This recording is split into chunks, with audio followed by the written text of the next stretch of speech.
You did not lose yourself in the marriage. You left her there. And today we're going to talk about exactly what that means and how to get her back. You dear Radiant One, I want to ask you something. Think back, way back, to the woman you were before the marriage, before the children, before the career that demanded everything, before you became so good at taking care of everyone else that you forgot there was a you that needed taking care of too. Can you find her? Not the role she played, not the titles she held, not the things she accomplished, the actual her. The woman who wanted things, who had preferences, who lit up about something specific, who knew without having to think about it what she liked, what she needed, what she believed about herself. Can you find her? If the answer is no, or if the answer is, I think so, but it's been so long, I'm not sure, I want you to stay with me today, because what I am about to tell you changed everything for me. You did not lose yourself in the marriage. You left yourself there. And there is a difference, because what is lost cannot always be found.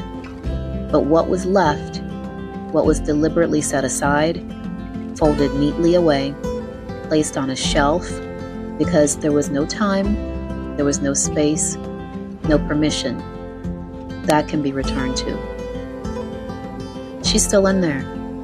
She's waiting, and she's been waiting for a long time. Here is what nobody tells you about long marriages.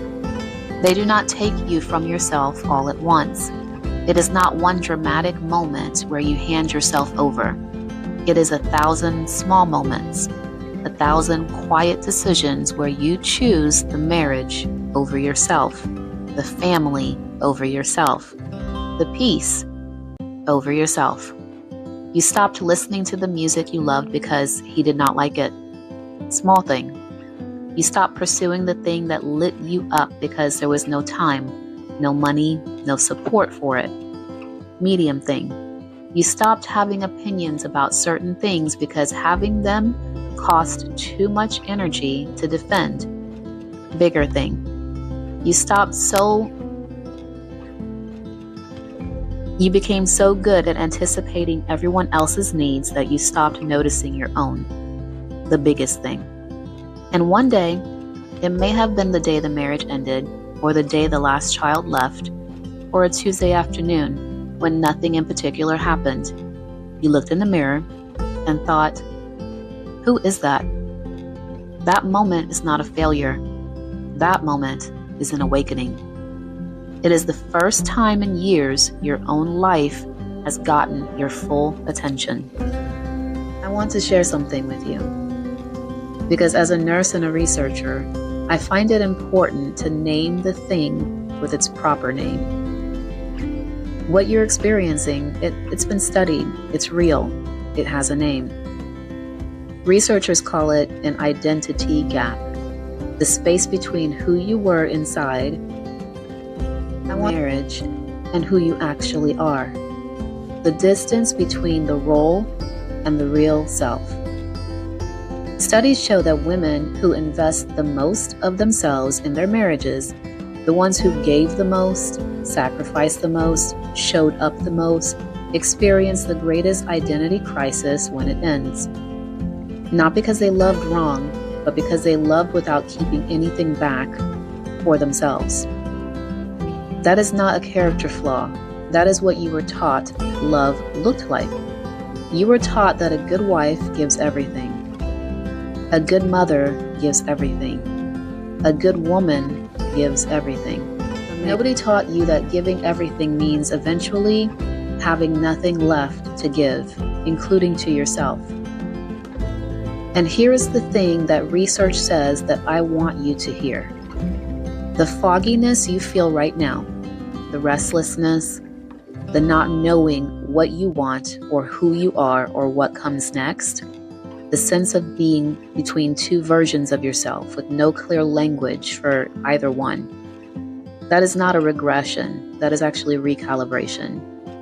Your system is reorganizing itself around a new center of gravity. And that new center, for the first time in a very long time, can be you, yourself. I remember standing in front of my mirror after my marriage ended. Not the morning rush mirror, not the quick glance to check if the hair is okay mirror. The standing still, looking honestly, not looking away mirror. And I did not recognize her. Not because she had changed so dramatically, but because I had stopped looking. For years, I had been too busy to really look. Too tired, too needed, too much the axis around which everything else revolved. And there she was, tired, softer than she used to be, carrying things in her eyes that had no other place to go. But still, there. And that was the moment that everything shifted. And not when I figured out what came next. Not when I had a plan. Not when I felt healed or whole or even ready. The moment everything shifted was when I stopped looking past her and looked at her. My dear Radiant One, when was the last time you really looked at yourself? Not to assess, not to critique, not to find the flaws or measure the damage, just to see her, the woman who survived everything she survived, who kept going when going felt impossible, who is still standing, tired, yes, uncertain, yes, but still here. She deserves to be seen. Here is what the self-help industry gets wrong about finding yourself after a long marriage ends. They tell you to reinvent yourself, to become someone new, to use this as your chance to finally be the woman you always wanted to be. And I understand the pulse. After years of being what everyone else needed, the idea of becoming someone entirely new, it sounds like freedom. But what I want to offer you is something a little different. The way back to yourself is not reinvention. It's through remembering. Because she was not erased. She was only set aside. The woman you were before the marriage, before you learned to make yourself smaller, quieter, more convenient, she's not gone. She's underneath all of this. And she has been keeping herself company for a very long time. Way back, it begins in small, honest steps, small, honest moments. It begins when you do one thing, just one thing, that is completely, entirely, and only for you. Not because it's productive, not because anyone else will benefit, just because some part of you reaches for it.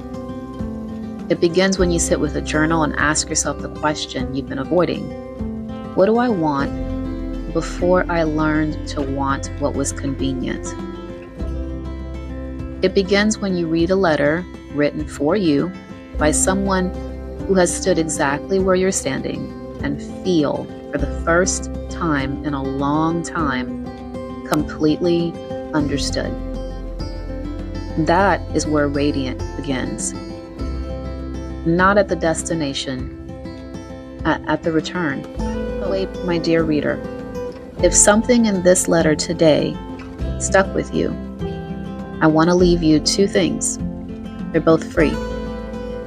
The Radiant Guide includes 5 prompts, 5 honest questions that I wrote from my own healing to help you start recognizing where you left yourself and how to begin going back.